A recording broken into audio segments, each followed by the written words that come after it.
Hey everybody, this week I had a really good time reviewing my polymer clay books, reviewing some old techniques that I thought I had learned some time ago. Who thought all those years ago when I was first starting to play with clay that someday I would be sitting here in front of a little flip video camera talking to you about it and telling you the things I learned.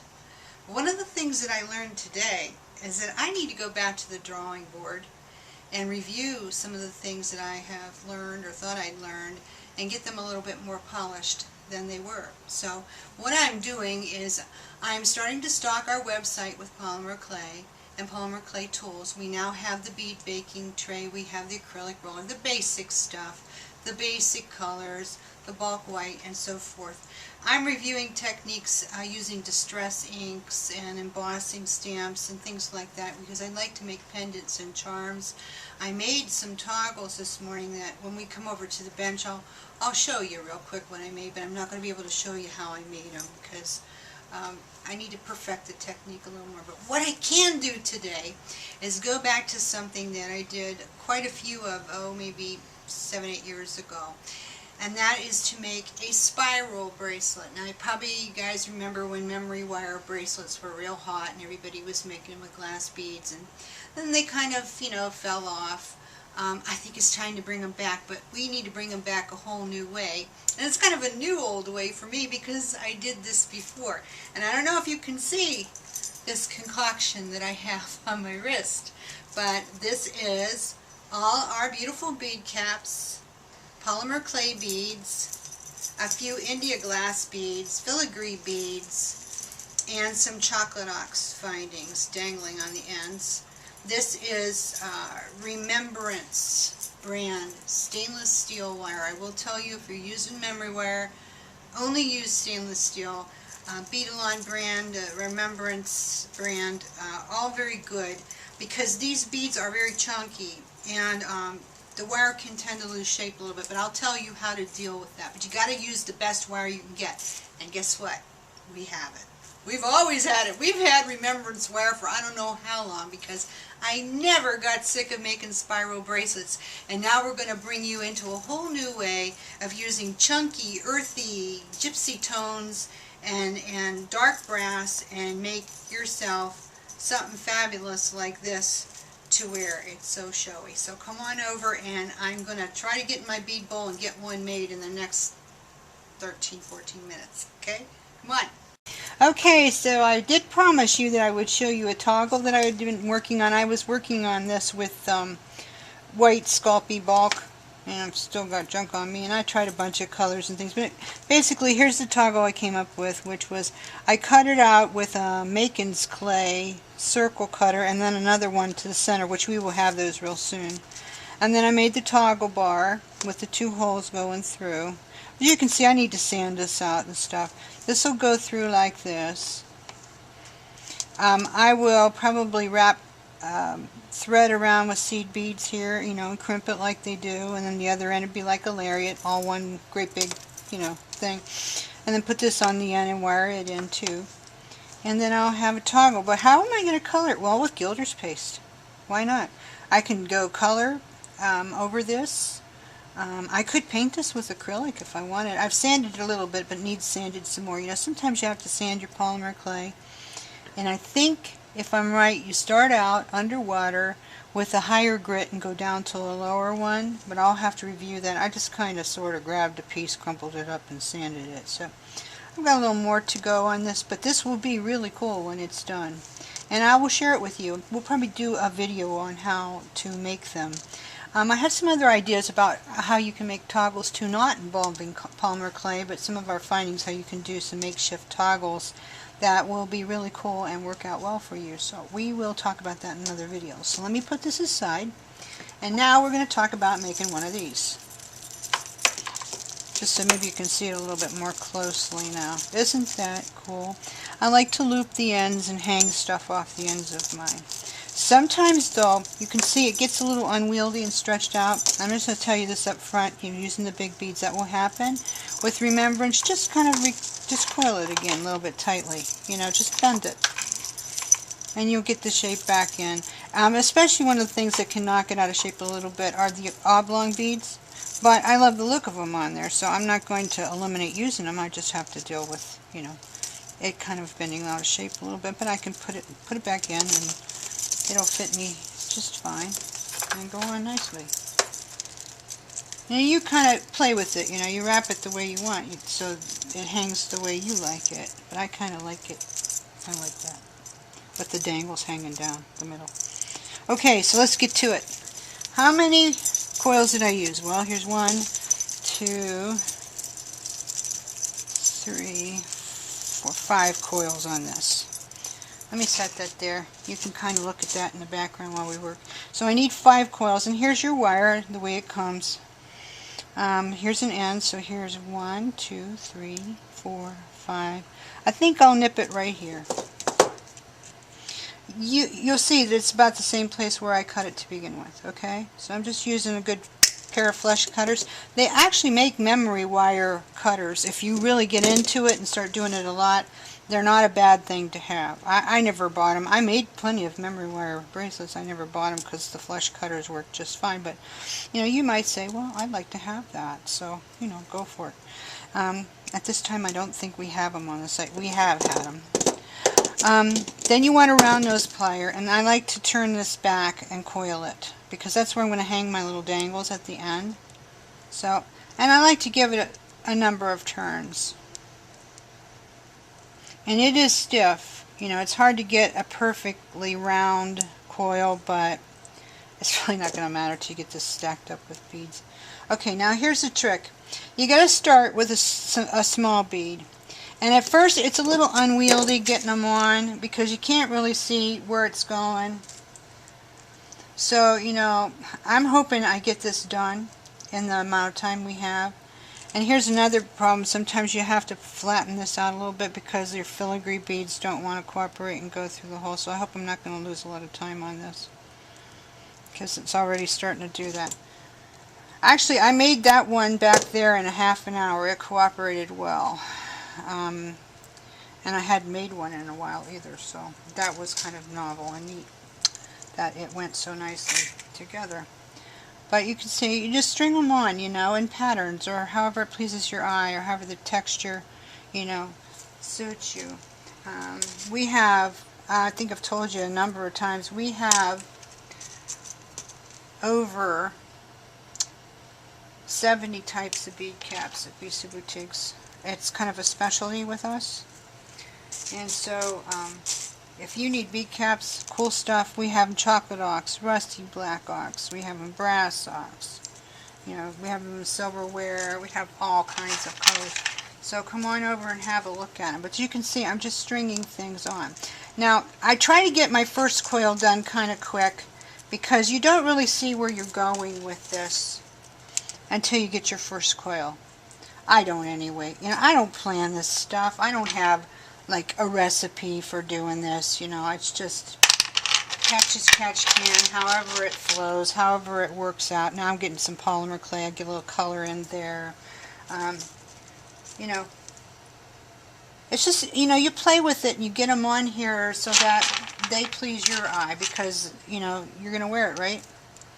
I'm going to wear mine, or I don't know, maybe I'll put it on my Etsy store and one of you guys can pick it up. But I remember I sold all but 2 of them. And the reason I didn't sell the 2 that I made way a long time ago is because I kept them. And I think I showed you one last week in the video, the zebra one. And you know, that was one thing that I was reviewing that I realized, whoops, lost some beads there. I realized that I had forgotten how to do was a certain technique for making a bead that I always really enjoyed, and I forgot how I made that bead. So I've got my books out and I'm looking, and I'm gonna have to relearn. But as I relearn, I will share it with you, because you know, they say it's like riding a bike. It'll come back to you. So I'm sure it will come back to me.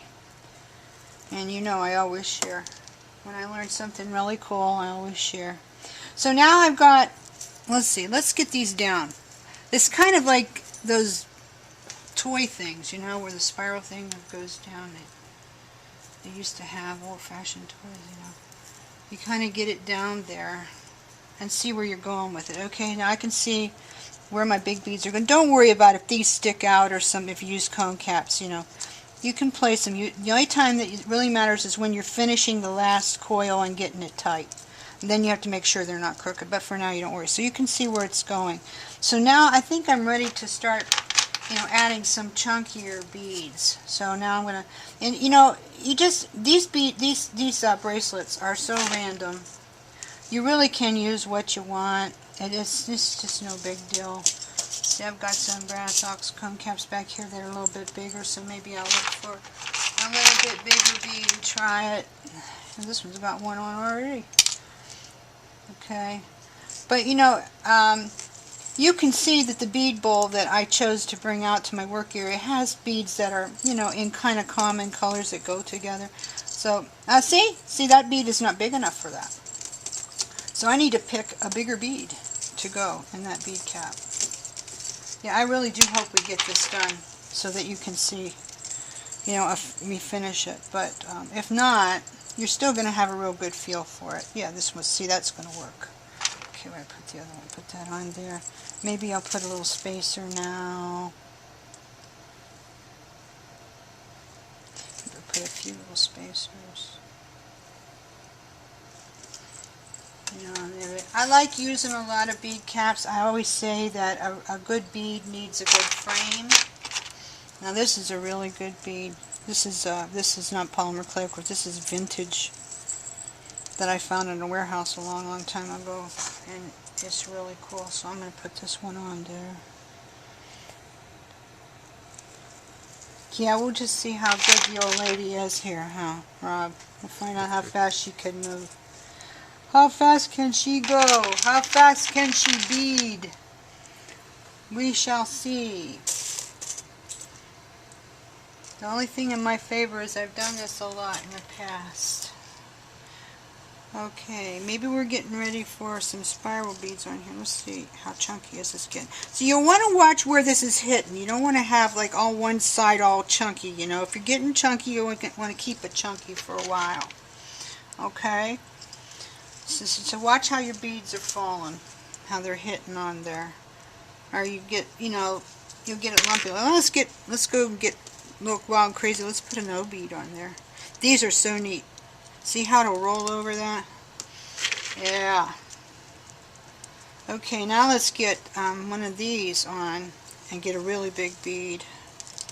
And put, let's see, maybe we'll put, you can't get too big. Sometimes there's such a thing as too big. This is going to fit great. See, look how that fits down on there. Yeah. This really shows you. I'm using all kinds of colors of bead caps too, and you can do that. Use silver, gold, copper all together, dark, light, however you like. I love these leafy ones because they just really frame that bead. Okay, now I'm going to get down to maybe a little bit of a smaller bead. Got to watch on these filigree beads that you get the right thing. Yeah, I hear Jordan coming back from the post office up there. Hope he doesn't holler down the steps and wreck our video. Shelly's up there talking to him. There's always some kind of hoo-ha going on at the post office. You guys that ship know about that. But they do a pretty good job for us. And we work as a team nicely with the ladies at our post office, and we love them, but just sometimes it gets a little hectic, and we got to go find this and we got to find that so that we can get your packages to you in good order, because that's the most important thing. Okay, let me look for another O-ring in here. How about this one? Let's do this one. This will really add some. See, that's going to float down over there. Is that not cool? See, this is why you make these O-rings, because it'll float down over the bead. And it really provides a lot of texture, which you will very much enjoy, and your customers will too. Let's find another one of those little chocolate ox. This one's dinged. I should watch for that. Sometimes in the plating process, they get a little bit mashed. So we have to watch for that when they come in, so that you don't get one that's a little bit mashed, because that'll never do. That'll never do. You have to have the perfect and the best when we ship and share our things with you. That's the only thing that will do for me. so you have the best. But as you can see, I'm just continuing to stack and layer these on. You know, we might actually make it. I don't know. Where are we at for time, Rob? Can you tell me? 2 minutes, maybe. We got 2 minutes to finish this thing? Mm-hmm. Oh, gee. Well, that's a challenge. I don't know. I don't know if that's going to happen or not.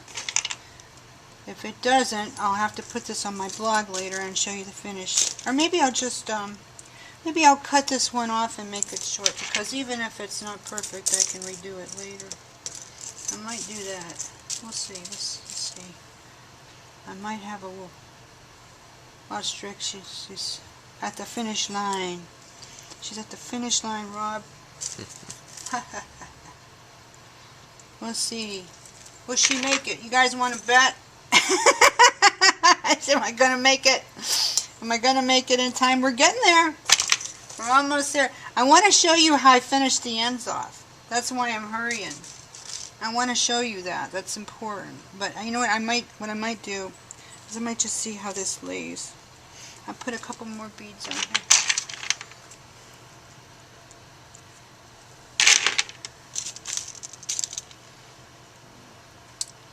And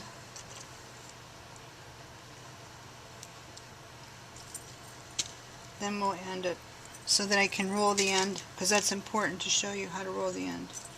And if this isn't perfect, then I can always remake it. Right? Right. Okay, so this will be a little bit shorter.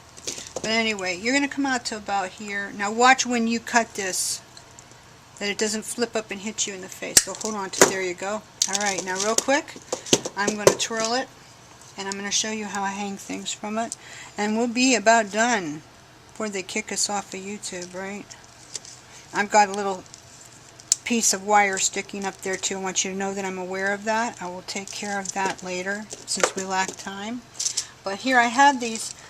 I had the presence of mind to think to do this before we started video. I love hanging stuff off the ends. To me, that just adds so much texture and a really great look. So, here I'm going to get it on this one end so you can see how I do it. Sometimes the lighting here is not the best and I can't always see. I just run it right through that little hole. Use my jumpy tool to close it. And now I have a really pretty end to that. Let me see real quick if I can get the other one on. Let's see, maybe I can do it. Let's do this one.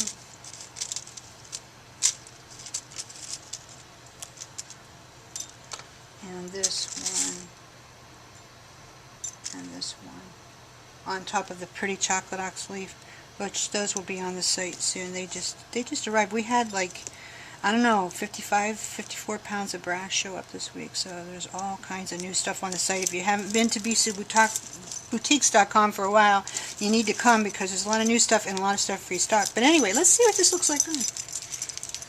Maybe it's, hey, you know something? I think it's just good to go the way it is. Is that not fun? Look, see, this moves around. That is just so fun. Can you guys wait to make one? I bet not. Go get your beads and get moving. You can use anything, glass, polymer, whatever, but I just particularly like the old metal and polymer clay. So you go grab yours and you go make one. If you have questions, you know where I am.